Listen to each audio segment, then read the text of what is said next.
Hi ವೀಕ್ಷಕರೇ, ಎಲ್ಲರಿಗೂ ನಮಸ್ಕಾರ. ನೋಡಿ, ಸರ್ಕಾರದಿಂದ ಗೃಹಲಕ್ಷ್ಮಿ ಯೋಜನೆಯ ಪ್ರತಿಯೊಂದು ಫಲಾನುಭವಿಗಳಿಗೆ ಭರ್ಜರಿ ಗುಡ್ಡಿಸ್ನ ಕೊಟ್ಟಿದ್ದು, ಗೃಹಲಕ್ಷ್ಮಿ ಯೋಜನೆಯ ಒಟ್ಟು 6,000 ಹಣನ ಕರ್ನಾಟಕದ 28 ಜಿಲ್ಲೆಗಳ ಪ್ರತಿಯೊಂದು ಫಲಾನುಭವಿಗಳಿಗೆ ನಾಳೆ ಮಂಗಳವಾರ ಮೇ 13ರಿಂದ ಸರ್ಕಾರ ಜಮಾ ಮಾಡ್ತಾ ಇದೆ. ಅದೇ ರೀತಿ ಸರ್ಕಾರದಿಂದ ಈ ಗೃಹಲಕ್ಷ್ಮಿ ಯೋಜನೆಯ 2,000 ಹಣನ 4,000 ಹಣಕ್ಕೆ ಏರಿಕೆ ಮಾಡ್ತಾ ಇದ್ದು, ಪ್ರತಿ ತಿಂಗಳು ನಿಮ್ಮ ಬ್ಯಾಂಕ್ ಖಾತೆಗೆ 4,000 ಹಣ ಜಮಾ ಆಗಲಿದೆ. ಹಾಗಾದರೆ ಬನ್ನಿ ಸ್ನೇಹಿತರೆ, ಸರ್ಕಾರದಿಂದ ಬಂದಿರುವಂತಹ ಒಂದು ಮಾಹಿತಿ ಏನು ಮತ್ತು ಯಾವ ಜಿಲ್ಲೆಗಳಿಗೆ ಹಣ ಜಮಾ ಆಗಲಿದೆ ಅಂತ ನಾನು ನಿಮಗೆ ತಿಳಿಸ್ಕೊಡ್ತಾ ಇದ್ದೀನಿ. ಅದಕ್ಕಿಂತ ಮೊದಲು ನೀವೇನಾದ್ರೂ ಇನ್ನೂ ಕೂಡ ನನ್ನ ಚಾನಲ್ನ ಸಬ್ಸ್ಕ್ರೈಬ್ ಆಗಿಲ್ಲ ಅಂದರೆ ದಯವಿಟ್ಟು ಪ್ರತಿಯೊಬ್ಬರು ಚಾನಲ್ನ ಸಬ್ಸ್ಕ್ರೈಬ್ ಮಾಡ್ಕೊಳ್ಳಿ, ಹಾಗೆ ವಿಡಿಯೋಗೆ ಒಂದು ಲೈಕ್ನ ಕೊಡಿ. ಹೌದು ವೀಕ್ಷಕರೇ, ಗೃಹಲಕ್ಷ್ಮಿ ಯೋಜನೆಯ ಪ್ರತಿಯೊಂದು ಫಲಾನುಭವಿಗಳಿಗೆ ಸರ್ಕಾರದಿಂದ ಭರ್ಜರಿ ಗುಡ್ಡಿಸ್ನ ಕೊಟ್ಟಿದ್ದು, ಗೃಹಲಕ್ಷ್ಮಿ ಯೋಜನೆಯ ಒಟ್ಟು 3 ತಿಂಗಳ 6,000 ಹಣ ಅಂದರೆ 19ನೇ ಕಂತಿನ ಹಣ, 20ನೇ ಕಂತಿನ ಹಣ ಮತ್ತು 21ನೇ ಕಂತಿನ ಹಣ, ಈ 3 ತಿಂಗಳ ಹಣನ ಕರ್ನಾಟಕದ 28 ಜಿಲ್ಲೆಗಳ ಪ್ರತಿಯೊಂದು ಫಲಾನುಭವಿಗಳಿಗೆ ಮೇ 13 ಮಂಗಳವಾರದಿಂದ ಸರ್ಕಾರ ಜಮಾ ಮಾಡ್ತಾ ಇದೆ. ಈ ಗೃಹಲಕ್ಷ್ಮಿ ಯೋಜನೆಯ ಹಣದ ಜೊತೆಗೆ ಅನ್ನಭಾಗ್ಯ ಯೋಜನೆಯ ಕಳೆದ 5 ತಿಂಗಳ ಪೆಂಡಿಂಗ್ ಇರುವ 2,000 ಹಣ, ಒಟ್ಟಾರೆ ಪ್ರತಿಯೊಂದು ಫಲಾನುಭವಿಗಳಿಗೆ ಗೃಹಲಕ್ಷ್ಮಿ ಹಾಗೂ ಅನ್ನಭಾಗ್ಯ ಯೋಜನೆಯ ಒಟ್ಟು 6,000ಕ್ಕಿಂತ ಹೆಚ್ಚು ಹಣನ ಸರ್ಕಾರ ಬಿಡುಗಡೆ ಮಾಡ್ತಾ ಇದೆ. ಅದೇ ರೀತಿ ಕಾಂಗ್ರೆಸ್ನ ಸಚಿವರೊಬ್ಬರು ಗೃಹಲಕ್ಷ್ಮಿ ಯೋಜನೆಯ ಪ್ರತಿಯೊಂದು ಫಲಾನುಭವಿಗಳಿಗೆ ಒಂದು ಭರ್ಜರಿ ಗುಡ್ಡಿಸ್ನ ಕೊಟ್ಟಿದ್ದು, ಈ ಗೃಹಲಕ್ಷ್ಮಿ ಯೋಜನೆಯ 2,000 ಹಣ ಏನು ಪ್ರತಿ ತಿಂಗಳು ನೀವು ಪಡ್ಕೊಳ್ತಾ ಇದ್ದೀರಾ, ಈ 2,000 ಹಣನ 4,000 ಹಣಕ್ಕೆ ಏರಿಕೆ ಮಾಡ್ತೀವಿ ಅಂತ ಫಲಾನುಭವಿಗಳಿಗೆ ಒಂದು ಮುಖ್ಯವಾದ ಮಾಹಿತಿನ ಕೊಟ್ಟಿದ್ದಾರೆ. ಹಾಗಾದರೆ ನೀವು ಕೇಳಬಹುದು ಸ್ನೇಹಿತರೆ, ನಮ್ಮ ಬ್ಯಾಂಕ್ ಖಾತೆಗೆ ಯಾವಾಗಿಂದ ಸರ್ಕಾರ ಪ್ರತಿ ತಿಂಗಳು 4,000 ಹಣನ ಜಮಾ ಮಾಡುತ್ತೆ ಅಂತ.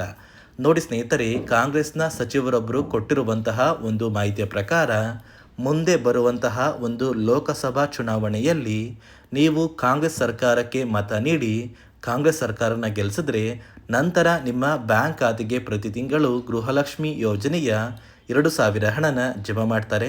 ಸದ್ಯಕ್ಕೆ ನಿಮ್ಮ ಬ್ಯಾಂಕ್ ಖಾತೆಗೆ ಪ್ರತಿ ತಿಂಗಳು 2,000 ಹಣನ ಜಮಾ ಮಾಡ್ತಾ ಇದ್ದು, ಮೇ 13 ಮಂಗಳವಾರ ನಿಮ್ಮ ಬ್ಯಾಂಕ್ ಖಾತೆಗೆ 3 ತಿಂಗಳ 6,000 ಹಣನ ಜಮಾ ಮಾಡ್ತಾ ಇದ್ದಾರೆ.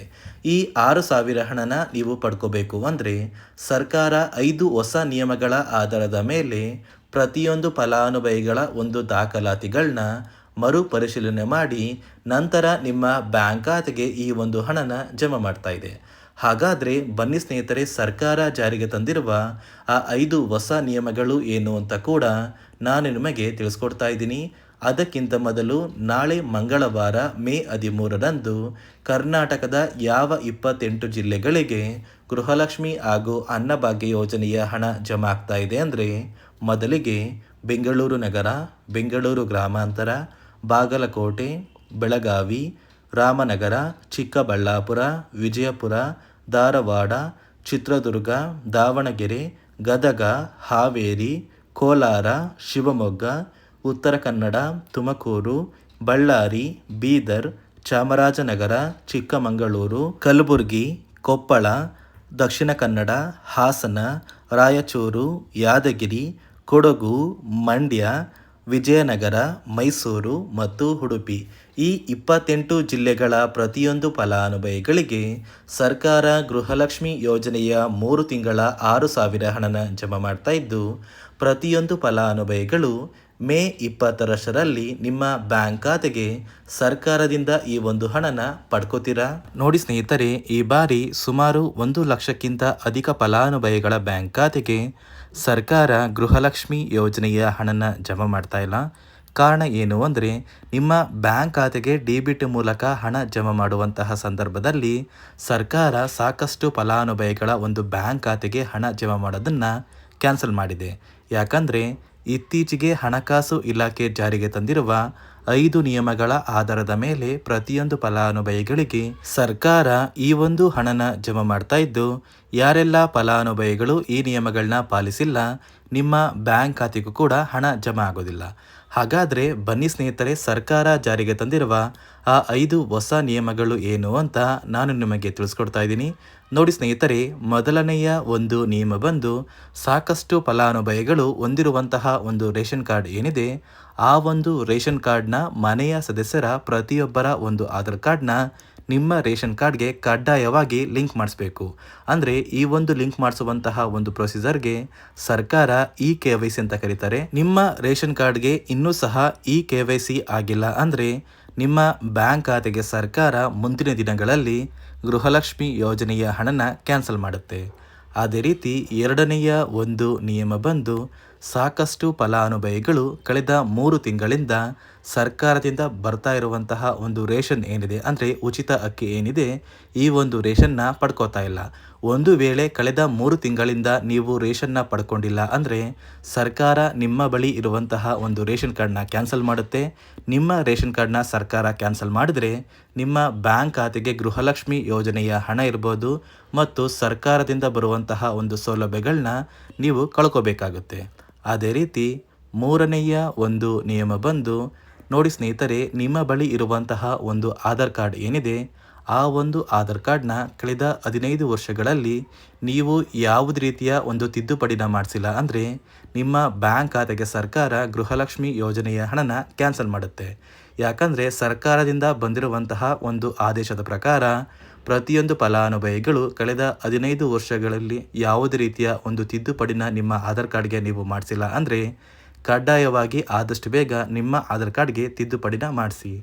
ಅದೇ ರೀತಿ ನಾಲ್ಕನೆಯ ಒಂದು ನಿಯಮ ಬಂದು ನಿಮ್ಮ ಕುಟುಂಬದ ಒಂದು ವಾರ್ಷಿಕ ಆದಾಯ 7 ಲಕ್ಷಕ್ಕಿಂತ ಕಡಿಮೆ ಇರಬೇಕು.